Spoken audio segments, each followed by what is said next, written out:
Yeah, so good morning, good morning. And Lars, thank you for that nice invitation and the nice introduction. The timing is perfect for us. We actually published our second quarter report just on Wednesday of this week. And it was more or less a year ago that we were here. It was September of last year. And so what I'd like to do is start with a really quick summary to show our progress over the last 12 months. And we can do that with reference to our first half results. You see here in the first column from the first half of 2024, and in the second column last year, and the factor. So our revenue is up by 16%. Our operating result is up strongly, 61%. We've grown the revenue. We've also reduced the cost side, so we have a double benefit there. Operating margin up 39%. The earnings per share, again, we took that from two sides. The revenue was up, and in the autumn of last year and earlier this year, we made a share buyback, so we reduced the denominator. So the earnings per share are up 34%. Cash flow from operations up 41%. The dividend, this year we've provided an ordinary dividend of 5.5 crowns per share with an extraordinary dividend of 0.6, so that's 6.10, and it is up 11%. And the root of it all is the series production. Yeah, the bigger our series production, the bigger the revenue, and our series production over the last 12 months is up 13%. So we've had a really good year, and we've had, as Lars says, another really good year. So with that as the starting point, let's back up and introduce SinterCast. So we have developed a technology that enables the production of a new type of iron called compacted graphite iron. Compacted graphite iron, CGI, is stronger and stiffer than the normal iron. And the main application is in engines. And because of the higher strength and stiffness and durability of CGI, the car and truck companies can push the engines harder. It means higher pressure, higher temperature, and therefore more efficiency. So we can build smaller engines that have the same performance of the previous generation larger engines. So our engines are smaller and lighter, and they're more fuel efficient, and therefore, of course, they're cleaner. And I'll show you in the next slide the type of vehicles that we work with, but think of large vehicles. We are mostly heavy-duty trucks, and in North America, pickups. So these are the vehicles that use a lot of fuel, and if you can make a contribution to them, you will also save a lot of fuel. So we make really significant CO2 savings, and I'll come back to that later in the presentation.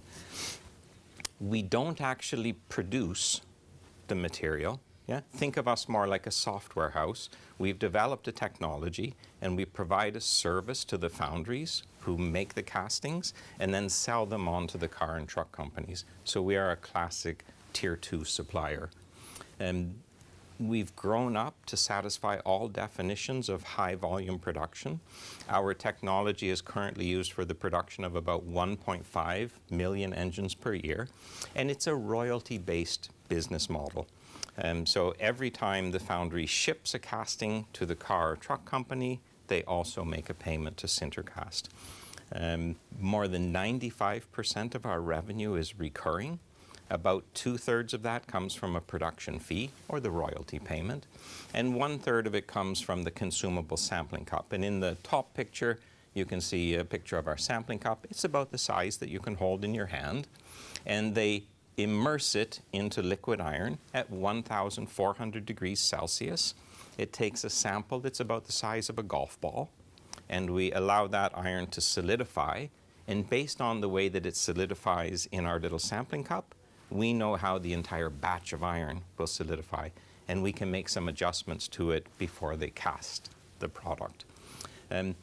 As I said, satisfying all definitions of high volume, and we're currently shipping about 200,000 sampling cups per year, and if you do that math, it's more than 550 samples per day, and we're doing that in 12 different countries around the world. So starting here from our home base in Sweden, we've had a really good development over the last 30 years. Let's look at the type of vehicles that we are producing. It's mostly heavy-duty commercial vehicles. Currently, that's 53% of our production. The picture is from Scania. We do 3 engines with Scania. We then have the big Super Duty pickup trucks in North America. So to put it in perspective, I guess that most of you will have a 1.5 or 2-liter engine in your car. Yeah? So the big ones that we do for commercial vehicles are 13-liter, more or less. The ones that we do for the big Super Duty pickup trucks are 6 or 7 liters. And then you see on the far right, this is the F-150. It's the best-selling vehicle in North America. And we do the base engine on that. It's 3 liters, but the volume is fantastic. So we make more than 1,000 per day, every day of the year. We also do some smaller pickup trucks and SUVs, and we do off-road equipment. So it's trains, it's large marine vessels, stationary power generation, construction, agriculture, that type of thing. Yeah? But what you see in this is that well more than 90% of our production is for large vehicles. Lars said that we go up, and this is a good proof of that. This is our production trend over the last 15 years. So from 2007 until today. And it's been a strong growth. Like any company, there are always some bumps in the road, but a very positive trend. And you can approximate it with a straight line. And indeed, if you do the math, our compounded annual growth over the last 10 years is 9.1%, and over the last 15 years, 14.6%. And I mentioned that there are always some bumps in the road, and I'd like to talk about that in more detail. So you see, back in 2008-9, the financial crisis, our production went down by 58%. Yeah? And the whole industry recovered from that. We had new products coming on stream, and they helped to grow out of the bottom. And you see that it took about 6 quarters, so more or less a year and a half to recover from that. More programs come on stream, back to growth. In 2012-13, there was a 13-liter engine that we were doing for Navistar in the United States, and it stopped production. Our volume reduced by 25% as a result of that. But again, new things come on stream, back to growth, and you carry on. The next one is, of course, COVID. And we had this sharp shock, as everyone did. Our volume went down by 54%. And you can see that we got more or less back to the starting point after about a year and a half, and fully back just under 3 years. What we announced in our second quarter report, just on Wednesday of this week, is that we now have another program that will stop production. It will stop at the end of this month, and we said that that will affect our volume by about 12.5%. So we're going to have another one of these dips. It's a completely normal thing. Every program has an end of life. Every business has a churn rate. So we will be down a little bit in the next quarters, but new things will come on stream, back to growth, and we'll carry on. We can talk about what things are going to help that recovery. We're doing a new engine for Scania and the Traton Group.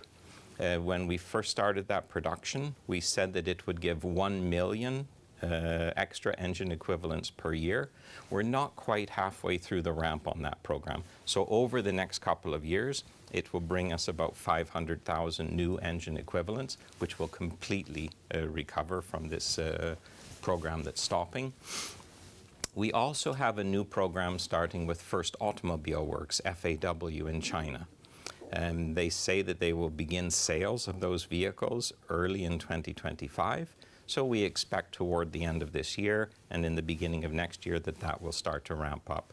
So we have 2 very clear programs in the pipeline that will be the root of the recovery, and a lot of other things. So that's from the production side. We also have revenue from new installations. In fact, we have 56 installations around the world. We typically have about 8 million Swedish crowns of installation revenue per year. And at the moment, the installation pipeline is really strong. And we have said that through 2024 and 2025 that we will beat our historical average. So while the volume may go down, the installations this year will step in and help to maintain the revenue. So we have a strong outlook. We were 2.4 million at the half. And since then, we've already had new installation commitments for another 2.2 million.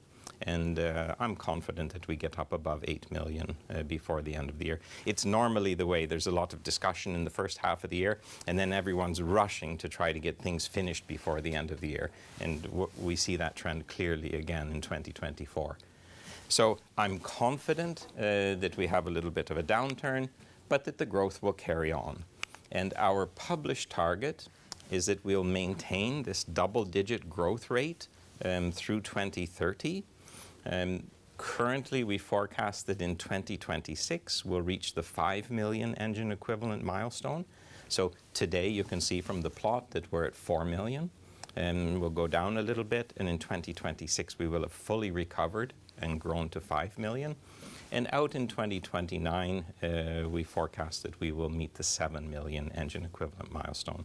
So absolutely maintaining that double-digit growth around 10% per year compounded. Now, 95% or more of our revenue comes from the series production. So when we have double-digit growth in the series production, we also have double-digit growth in the revenue.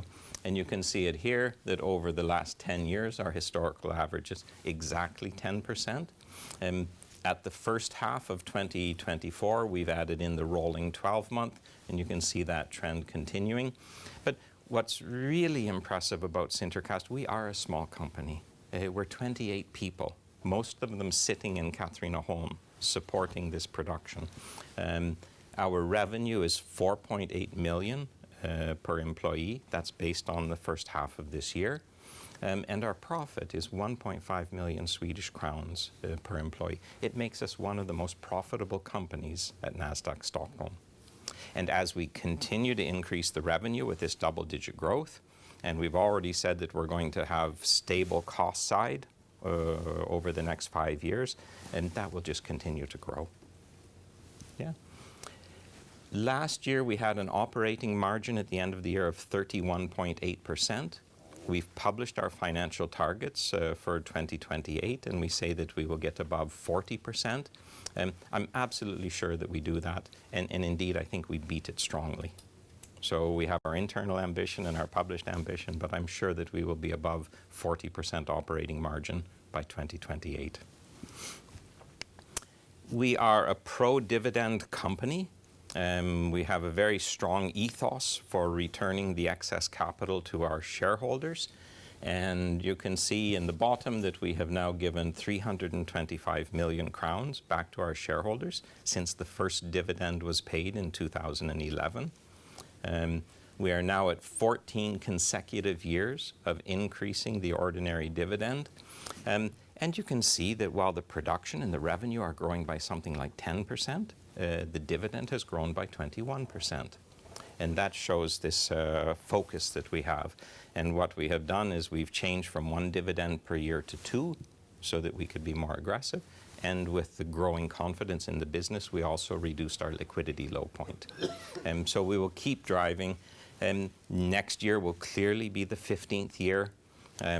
We have the 10% production and revenue growth through 2030. We have stable costs. So I think that getting to 2030, which gives us 20 consecutive years, is clear.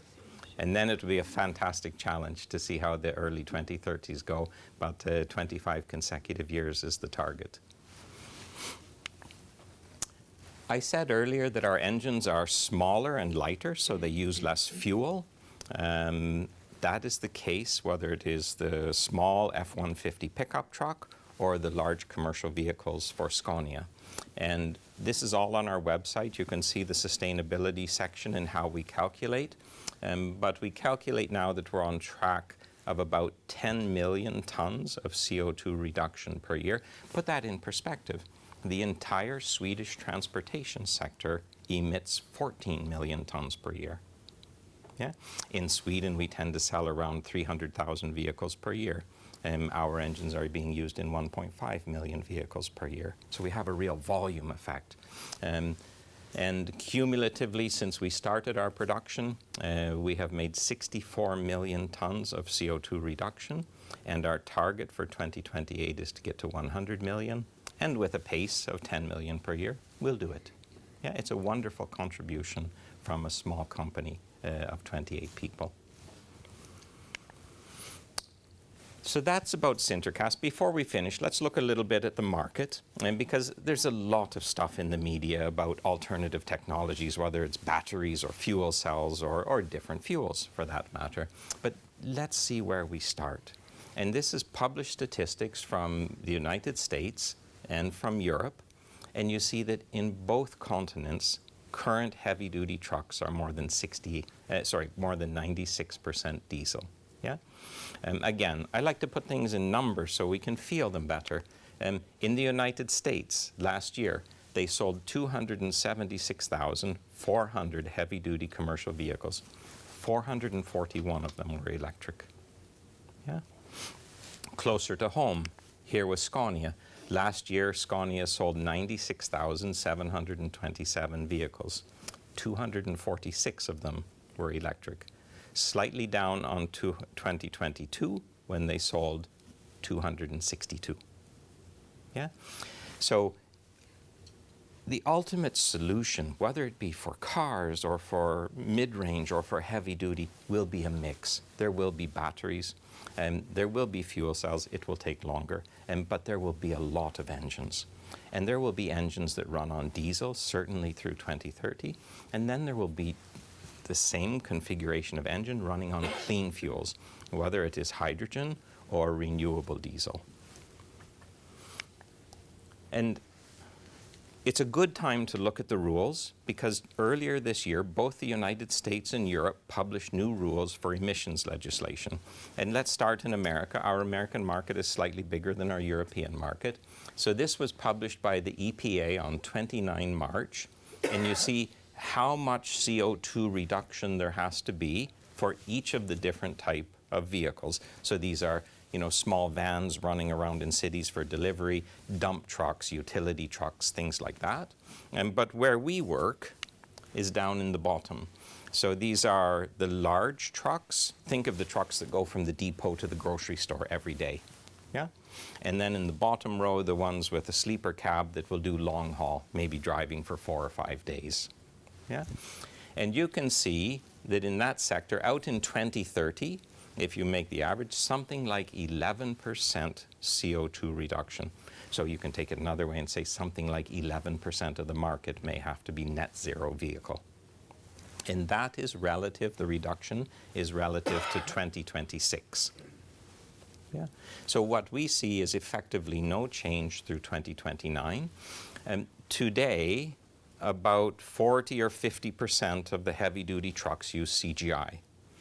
But all of those trucks are being pushed for higher performance. Yeah?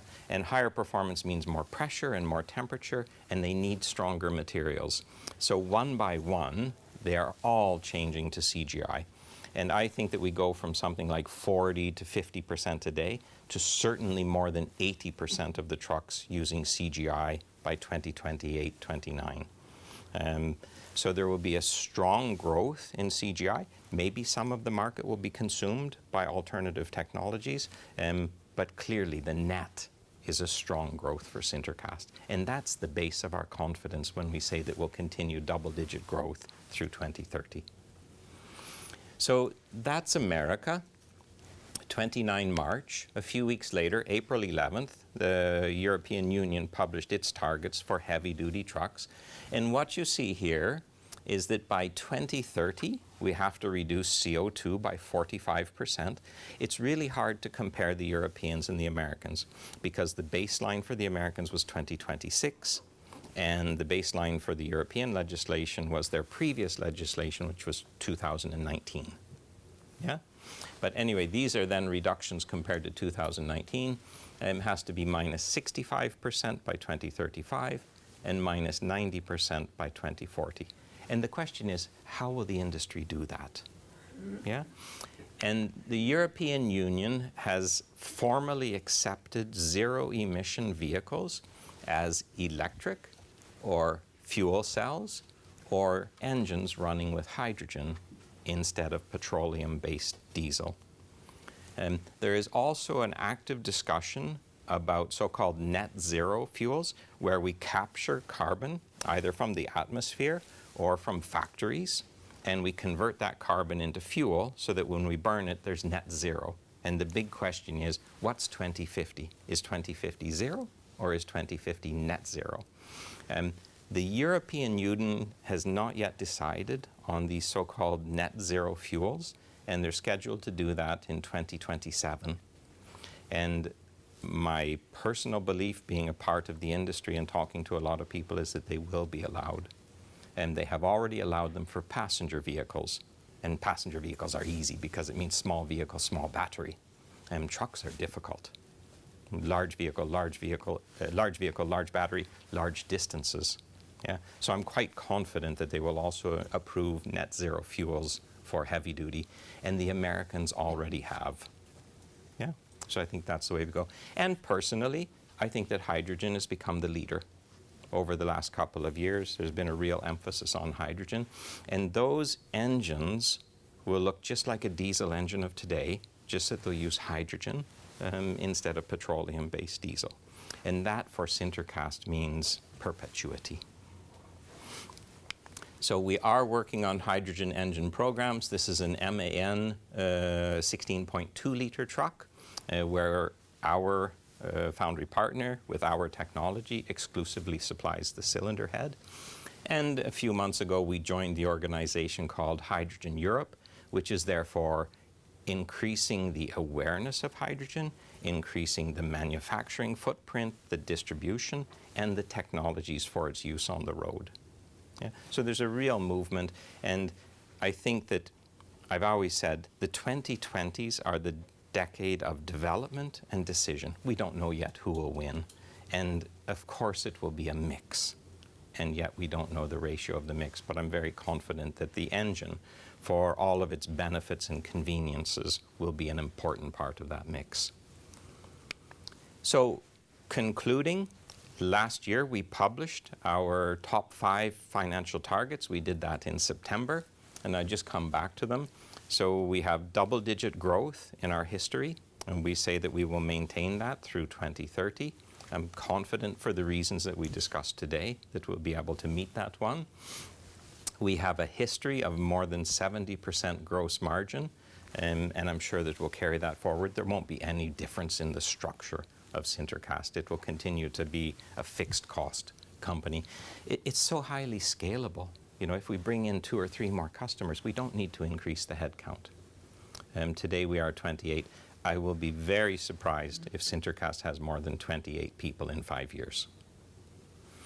The operating margin, as I mentioned, it was 31.8% at the end of last year. Our target is to be above 40% by 2028. Growing the revenue side, keeping the cost side stable. I'm confident that we'll meet that one and do better. We're at 64 million tons of CO2 contribution, pace of 10 million per year. We'll get to 100 probably in 2027. And we now have 14 years of consecutive increase in the ordinary dividend. Next year we'll make 15. We'll get to 20, and then game on. It'll be a fun challenge in the early 2030s. Thank you.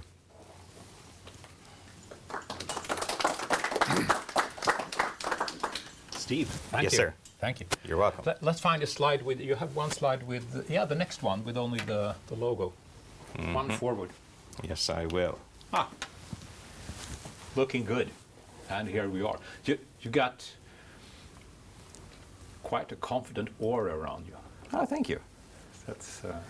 Well, I joined in 1991, so it's 33 years now. I'm comfortable in this business. Yeah.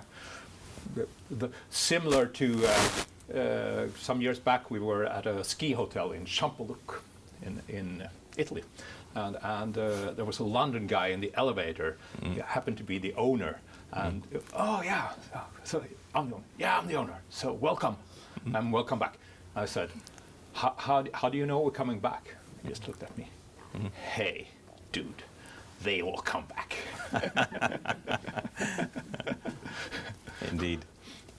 I have another friend, though, a woman, to try to persuade me to go to Ghana to open a gold mine. And I said, well, I foresee some minor problems here. She looked at me, Lars, what can go wrong? But you got the numbers to We have the to track record. support you. Yes. And your graphs certainly speak a strong language. Even so, the share has come down. You're trading at PE 20 now. You were way more expensive before. Would that just be the general more negative market now? Or? Well, I mean, we're up a little bit. If you go back a year ago, we were trading around 100. Yeah. Now we're around 120. So we have increased. We've had a lot of information campaign over the last year. I think there was an awareness thing. But yes, generally the market is nervous about engines and the timeline on engines. I think that gets confused. A lot of people think of us and link us to car. We don't have any car production. A few years ago we had a couple of %, but today it's 0. So we're doing all of this big stuff, and we have to help to explain that better. But generally, I think battery electric, particularly here in Sweden, and the vast majority of our shareholders are Swedish, has had a lot of positive publicity. But it's a difficult road for them. And what we see now is that the market is starting to evolve from euphoria in the early years to realization. And you also see, Tesla, fantastic, but most of the other electric companies have suffered terribly, and for sure we've outperformed them. Yeah. So, and for that growth, I mean, you've earned your PE 20 and PE 25 as well. Also, we talked about you ran an ad that says, here. You said many things. Here we are. And why don't we have more pro investors? And we talked about how will you do that? You're not, I mean, you got some market cap, but there are bigger guys out there, so you can't just go and buy SinterCast shares on Avanza at 100 million in one pop. But you said you could facilitate that, and then I sneaked in, a test question. So will you also issue new stock? And Steve just looked at me and said, no, Absolutely we will not do that. Oh boy, the last time we did that, and the only reason we had to do that was because of the economic crisis. We did that in 2009, and we didn't think we would have to. So it goes back even further, but we're well beyond that stage. That won't happen. Earlier this year, we had a fund in Germany join us. They hold 80,000 shares. They didn't want to do that on the open market. We reached out to some of our larger shareholders. We cobbled it together, and so it's nice to have them on board. And if a larger investor wanted a larger chunk, of course they're not going to sit on the buy side for a year. But we would be able to arrange a block for them, I'm sure. A lot of the shareholders would see a value in having more funds on our list. And so they would do it. Maybe they're not ready to sell. They would like to wait until the price is higher in 26 and 28 and so on. They're all long-term investors. But getting in a fund or 2 or 3 funds, I'm sure that they would support that. Yeah. I wanted to have that here because I want to emphasize that SinterCast is a different animal from many other companies that will ruin the world, they say here, but tomorrow, next year, 27. And then they need our money to do that. You are there, and it's typical for a company like you to more go after earnings per share and revenue growth. Yeah, and I think for a lot of those startup companies, they have 2 steps. One, that their technology prevails, whether it is electric or fuel cell. Will that really win? And then if fuel cell wins, will their technology be the one that's chosen to support that? So there's 2 steps in that, and that's tough. That's tough. We were there. We started as a company in the late 1980s, and we had our first production in 1999, and we had our first positive cash flow year in 2006. It's a long way.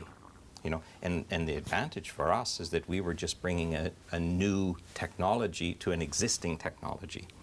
We only had the one step. And this industry is two things. It is conservative, because everybody makes 100,000 vehicles or more. And when you make a mistake, you make 100,000 mistakes. It's a super conservative industry.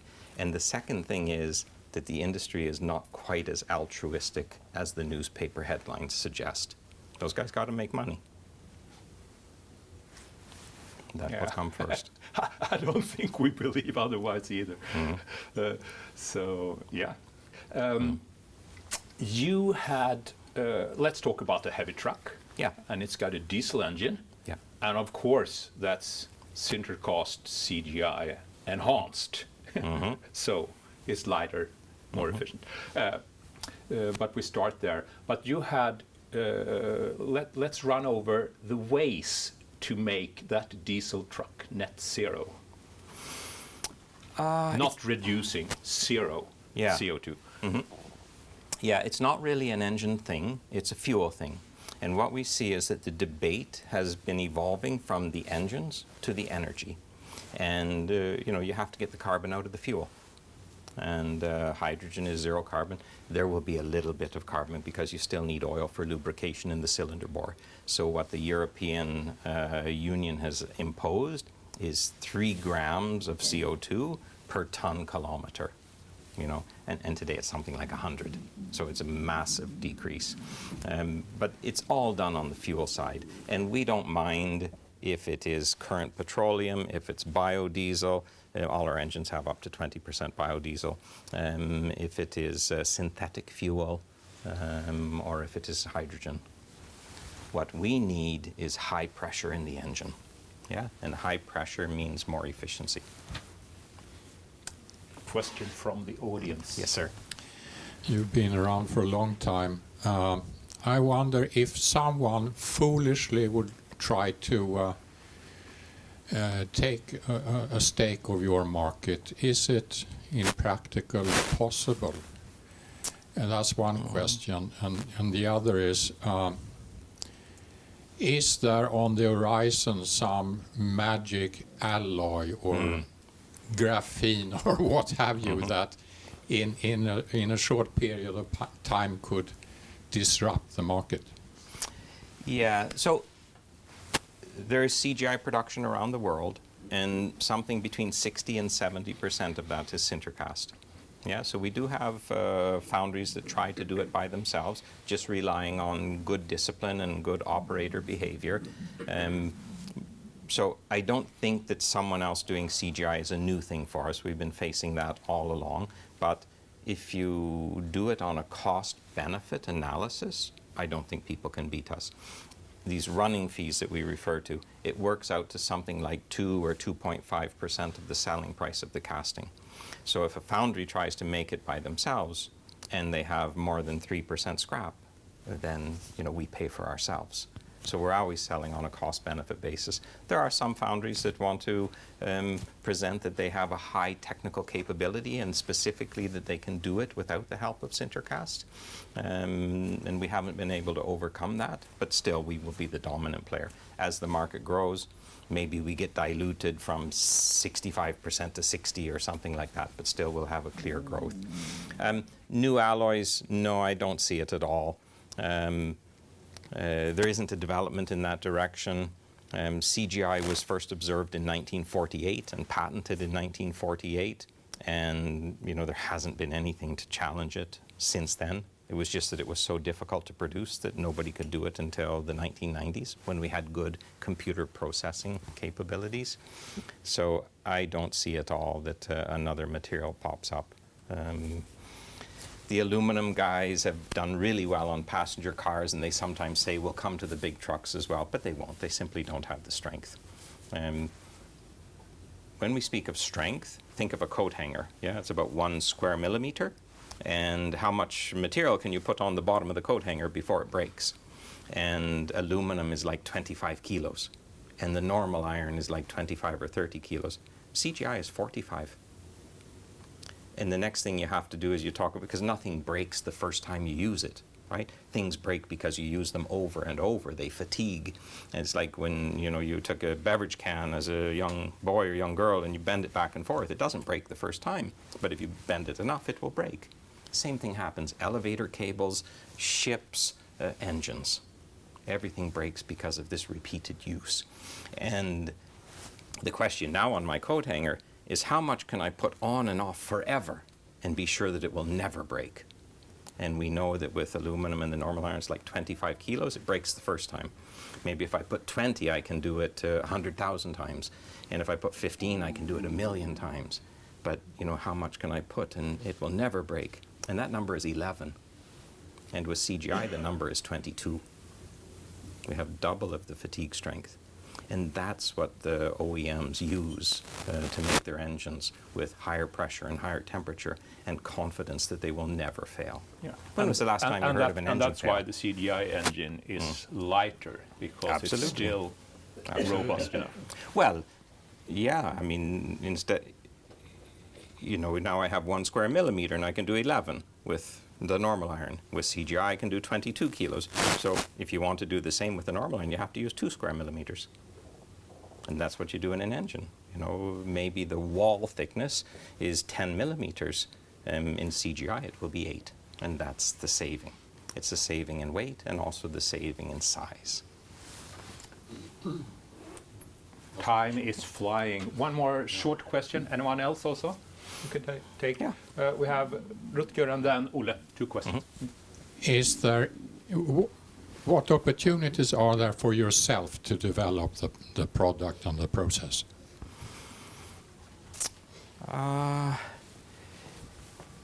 So we're focused primarily on the big ones. You can't really go to off-road because the volumes are so small. We're focused very much on engines for alternative fuels because our big opportunity to growth is to be the winner post-2030 in what type of technology is used. And we're also working on small engines for passenger vehicles. In the world, there's like 100 million engines made every year, and 90 million of them are small for passenger cars. So together with our biggest foundry customer in Brazil, we've been developing an engine for that because they will all become hybrid. And when you have a hybrid, you want a really small engine. You want it small for packaging so it can fit in the vehicle together with the batteries and the other things. And you want it light, and you want it low cost. And compared to aluminum, which is the preferred choice for small engines, CGI is only about half. So that's a real opportunity for us. We did a demonstration program. Maybe next time I come back, we can do that one. At the moment, there are some discussions with car companies, but no decisions yet. So that's something that we have to keep pushing on. But that could really open it up. Last question. Yeah, I like your story, and it's really impressive. Thank you. But you had a slide where you showed your segments, where you were in the big trains and the big trucks and so on. But I was missing the marine engines. Maybe not the super tankers, but there's a lot of marine engines that should benefit from the same properties. Is there a decision that you have not chosen not to go in there, or do you have that in front of you? We are in marine engines. I didn't mention it, so thank you. It's a good opportunity to bring it out. So we work primarily with MAN, who do the big ones for freighters and for cruise ships. For more than 20 years, we've been doing the piston rings for those engines. It ranges from 250 millimeter diameter to 980 millimeter diameter, so we also do the really big ones. And 2 years ago, we started to do the cylinder liners. So the cylinder liners have now been specified for new engines for 350 millimeter bore diameter, 450 millimeter bore diameter, and 460. So in MAN, you know that business S35, S45, S46 engines. But the problem is those big engines, they make one a day. And so we're in there, and it's contributing, and it will grow. The absolute volume from that will grow, but as the whole market grows, I don't think the percent will grow. But we'll get more volume from it. Yeah. Okay. So, thank you, Steve. Really good. Thank you. Pressing.